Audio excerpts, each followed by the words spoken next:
Assalamualaikum warahmatullahi wabarakatuh. Alhamdulillahirabbil alamin wa bihi nasta'in wa ala umuri dunya waddin. Wassalatu wassalamu ala asyrafil anbiya'i wal mursalin sayyidina Muhammadin wa ala alihi wa sahbihi ajmain, amma ba'du. Para pemirsa Khilafah News yang dirahmati oleh Allah, alhamdulillah kita berjumpa lagi dengan program kesayangan kita, yakni Kabar Petang. Hari ini edisi Jumat 23 Desember 2022, kita akan membahas tema-tema terkini dengan narasumber yang terpercaya, tentu saja dari sudut pandang Islam. Inilah Kabar Petang selengkapnya.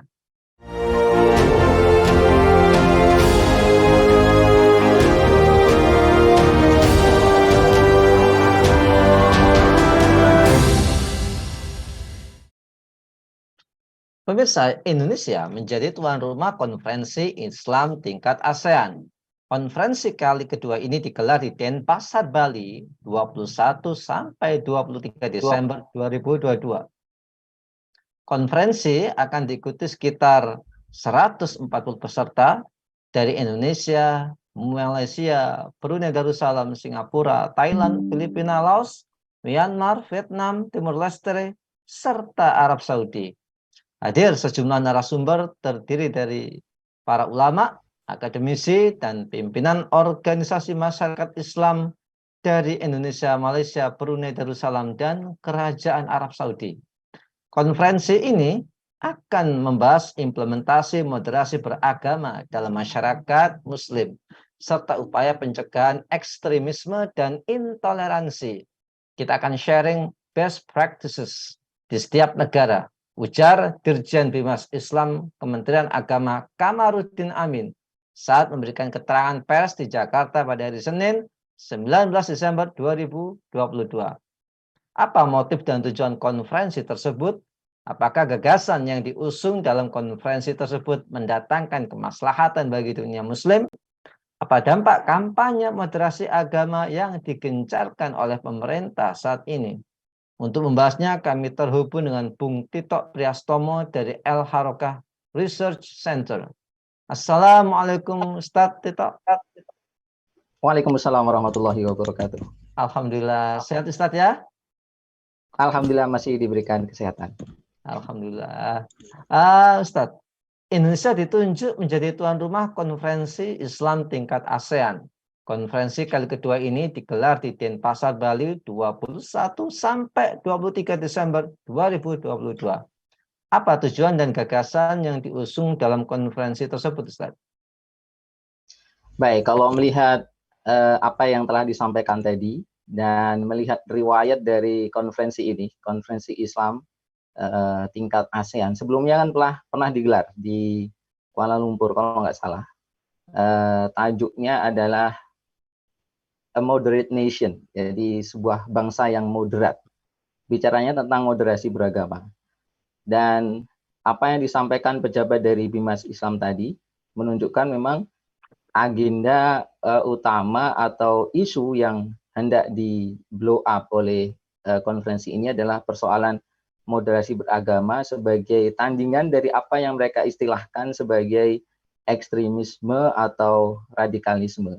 Apalagi salah satu tema pembahasan dalam konferensi ini adalah tentang mewaspadai ekstremitas dalam beragama dan berbudaya.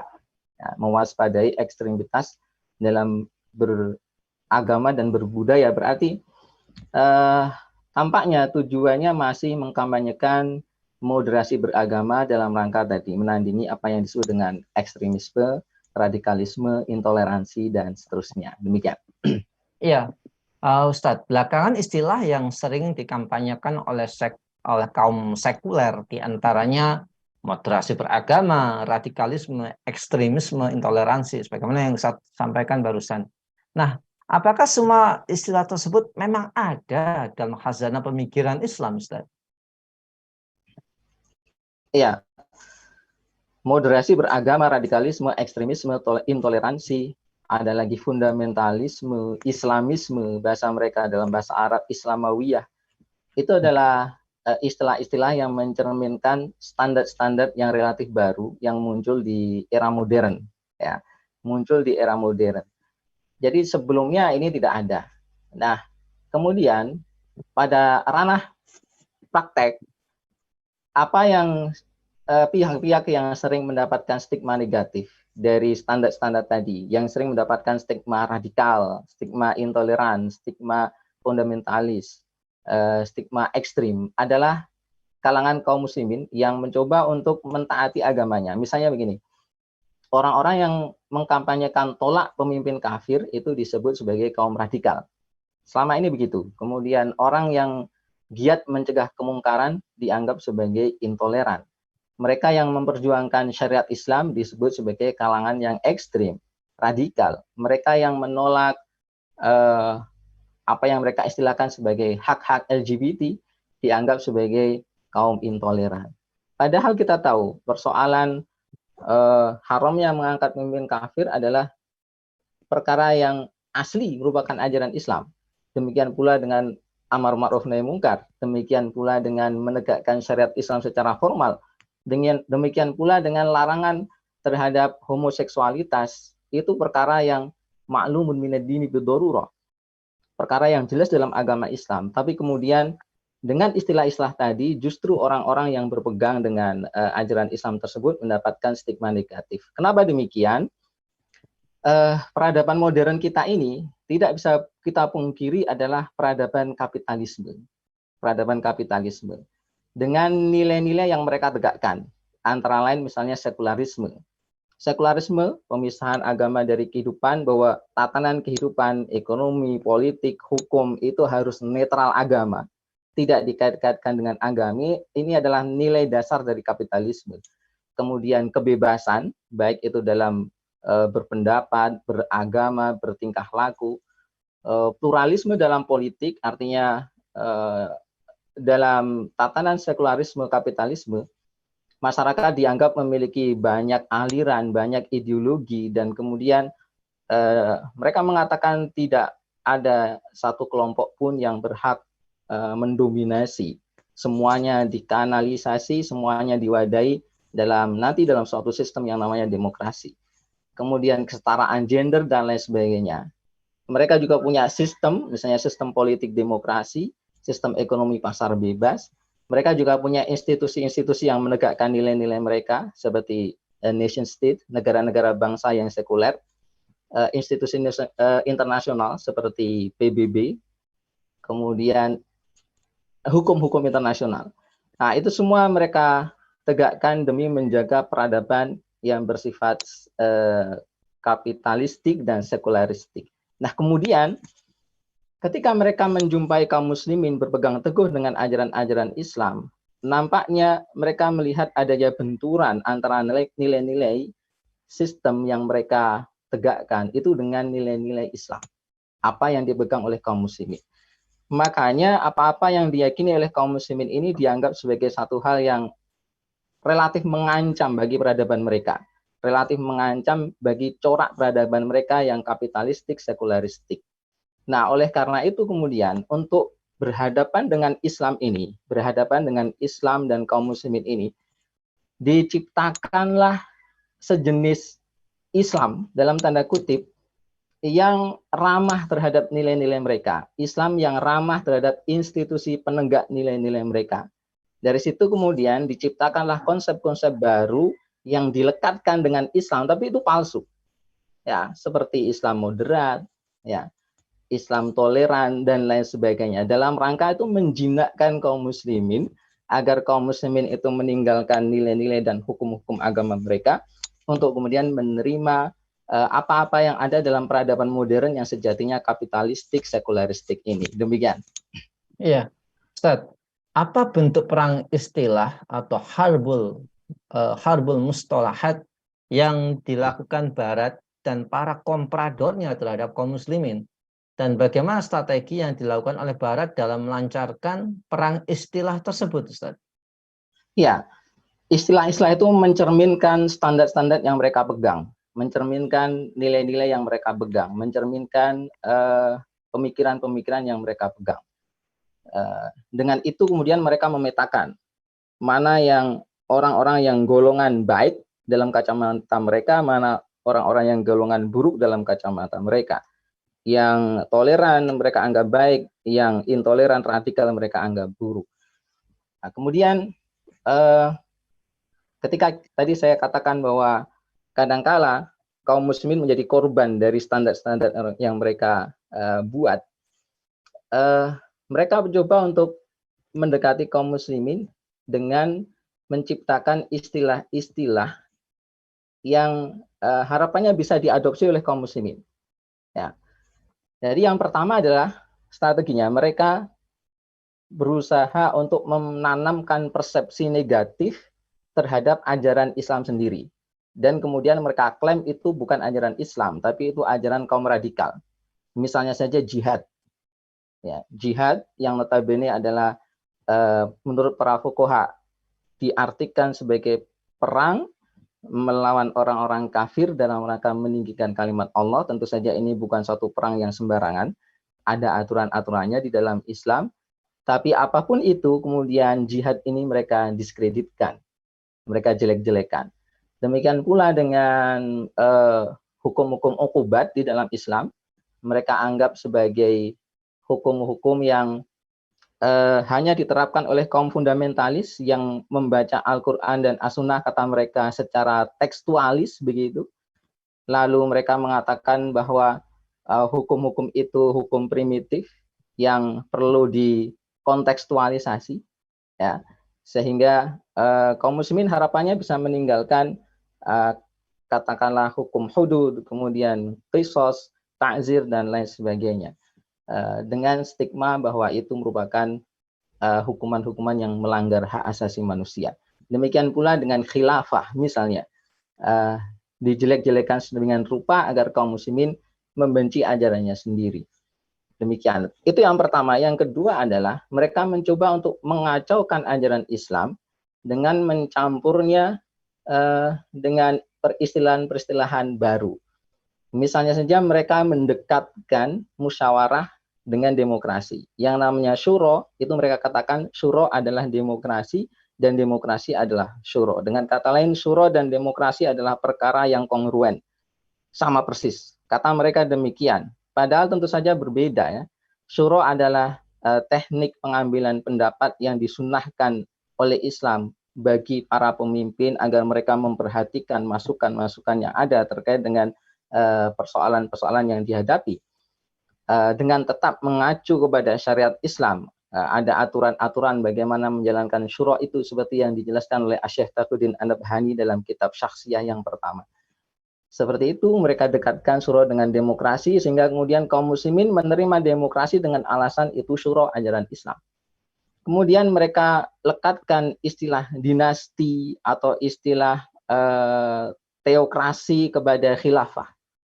Dengan harapan kaum muslimin akhirnya membenci itu. Setelah mereka mencintai demokrasi alam mereka, kemudian mereka membenci khilafah karena khilafah dianggap sebagai dinasti, sebagai kerajaan, sebagai kekuasaan yang otoriter dan lain sebagainya.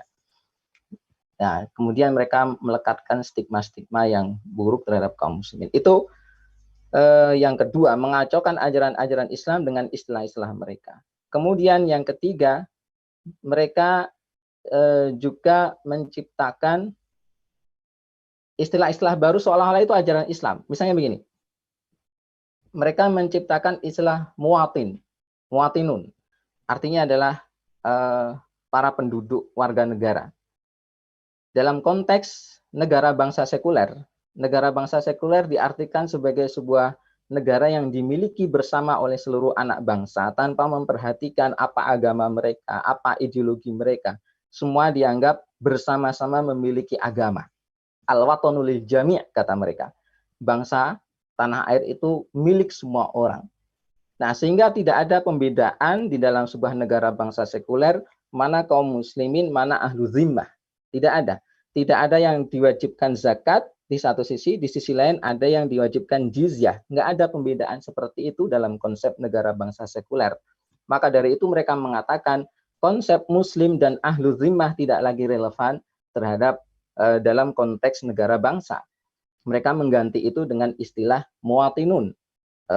Dan di dalam muwatinun itu tidak ada pembedaan antara muslim dan ahlu zimmah. Dengan sendirinya juga tidak ada kewajiban tentang jizyah.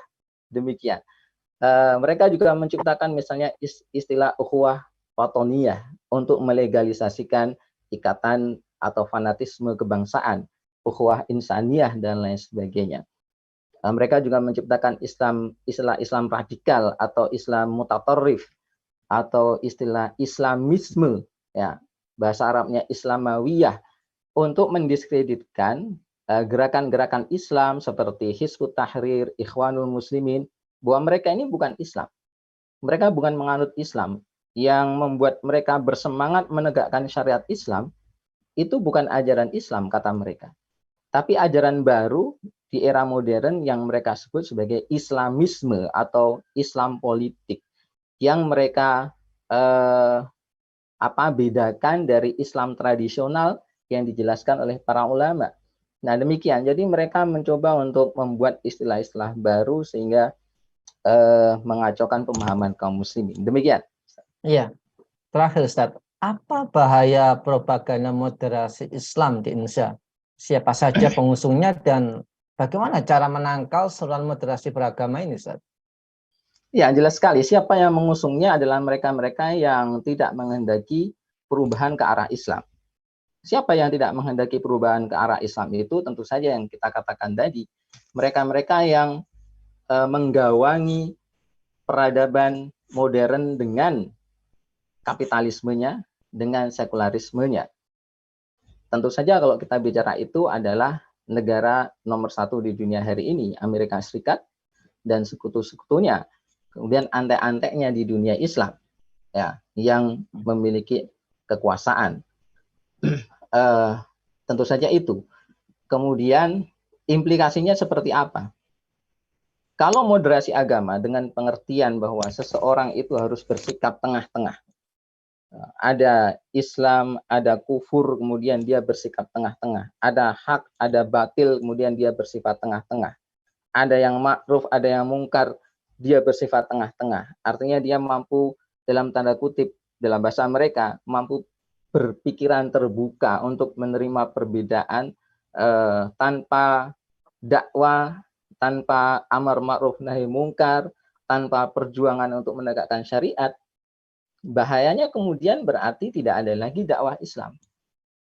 Ya, karena semua orang menganggap perbedaan akidah itu hal yang wajar, yang penting kita hidup bersama dengan damai, itu saja. Nggak penting untuk mempersoalkan masalah akidah. Mereka kan mengatakan demikian. Kemudian tidak ada lagi dakwah amar ma'ruf nahi mungkar karena semuanya toleran. Mari kita duduk bareng, meskipun saya minum teh, kamu minum bir, it's okay bagi mereka demikian. Itulah orang yang toleran. Kalau demikian tidak ada amar ma'ruf nahi mungkar. Demikian pula tidak ada lagi perjuangan menegakkan syariat Islam karena itu dianggap sebagai paham radikal. Nah, padahal Rasulullah SAW diriwayatkan oleh Imam At-Tirmidzi, beliau bersabda, waladzi nafsi biyadihi, demi zat yang jiwaku ada di tangannya, la ta'murunna bil ma'rufi wa la tanhawunna 'anil munkar. Sungguh kalian punya pilihan untuk beramar ma'ruf nahi munkar, aw la yushikanallahu an yab'atsa 'alaikum iqaban minhu. Atau Allah Subhanahu wa taala akan mengirim hukuman untuk kalian karena meninggalkan amar ma'ruf nahi munkar. Summa tad'unahu fala yustajabu lakum. Kemudian kalau Allah sudah mengirimkan hukumannya, kalian berdoa tidak akan dikabulkan. Rasulullah juga pernah bersabda, innan nasa idza ra'awu dzalima falam ya'khudhu 'ala yadayhi ausyaka ayya'ummahumullahu bi'iqabin minhu. Sesungguhnya suatu masyarakat apabila mereka melihat orang zalim lalu mereka tidak mencegahnya, maka hampir-hampir Allah akan mengazab mereka, akan menghukum mereka secara umum. Berarti ini adalah bencana yang sangat besar apabila kaum muslimin meninggalkan dakwah, meninggalkan amar ma'ruf nahi mungkar, meninggalkan penegakan syariat Islam. Auzubillahi min dzalik. Kemudian bagaimana kita menangkal seruan moderasi beragama dengan pengertian seperti itu? Tentu saja kita harus melakukan dakwah secara gencar di tengah-tengah umat untuk memahamkan mereka bahwa baik buruknya umat Islam itu seharusnya tidak diukur dari standar-standar orang lain. Tidak diukur dari pemikiran-pemikiran penganut ideologi lain, seperti sekularisme. Kita harus yakin bahwa sejauh kita itu mengikuti Al-Quran dan As-Sunnah, sebagaimana pemahaman para ulama, niscaya kita ini akan baik-baik saja, sesuai dengan aturan Islam. Inilah yang akan menghantarkan kita kepada kebahagiaan hidup di dunia maupun di akhirat. Keyakinan kita seperti itu, sebagaimana sabda Rasulullah Shallallahu Alaihi Wasallam, "Taraktu fikum amraini, lan tadillu ma tamassaktum bihima." Aku tinggalkan kepada kalian dua hal yang kalian tidak akan pernah tersesat sejauh kalian berpegang teguh kepada keduanya. Apa itu? Kitab Allah wa sunnata nabiyhi sallallahu alaihi wasallam. Kitab Allah dan sunnah Rasulnya. Jadi mari kita berpegang teguh kepada ajaran Islam, tidak peduli bagaimana penilaian ideologi lain terhadap Islam, karena kita punya pegangan sendiri, kita punya nilai-nilai sendiri, kita punya hukum-hukum sendiri yang mesti kita pertanggungjawabkan di hadapan Allah Subhanahu wa taala. Demikian. Iya, baik. Masya Allah, luar biasa. Jadi memang bahaya sekali ya moderasi beragama ini. Ya. Ini kayaknya ini adalah bisikan, bujukan iblis zaman now. Seperti yang ngajak orang bertakwa tapi ya disesatkan. Ya. Seperti itu. Baik, terima kasih Ustadz Tito atas penjelasannya. Semoga sehat dan sukses selalu, Ustaz. Amin, amin. Baik, pemirsa Khilafans yang dirahmati oleh Allah Subhanahu wa taala, demikianlah program kabar petang kita pada kesempatan sore hari ini. Jangan lupa untuk subscribe, like, komen positif, kemudian share sebanyak-banyaknya. Semoga menjadi amal kebaikan bagi kita semua di dunia maupun di akhirat nanti. Saya Nanang Setiawan undur diri, sampai jumpa di lain kesempatan dan wassalamualaikum warahmatullahi wabarakatuh.